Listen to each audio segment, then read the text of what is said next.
Before I studied psychology and cognitive science, I went through 4 years of education, and I don't think IQ was actually mentioned once, but you did hear a lot about multiple intelligences, which is a really pesky, persistent idea. To summarize kind of crudely, it's the idea that you have separate abilities and they're not related. So you could have kinesthetic intelligence, music intelligence, linguistic intelligence.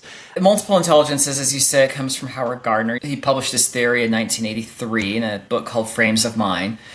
And Gardner rejected totally the idea of any sort of unified intelligence that works throughout the brain.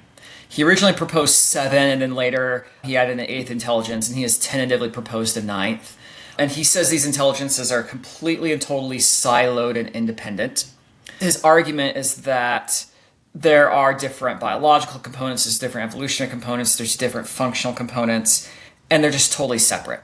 Now, to be fair, some of Gardner's intelligences are not cognitive. He has, for example, bodily kinesthetic intelligence. This is your ability to be a good soccer player or a good dancer. I'm not aware of any psychologist who says that's a cognitive ability. He stretched the word so far beyond its everyday meaning that he's no longer talking about what most people like you and I think about when we talk about intelligence. He says, for example, that if there are these multiple intelligences, then teaching children to line up with their strengths will cause them to learn more, and that's not true.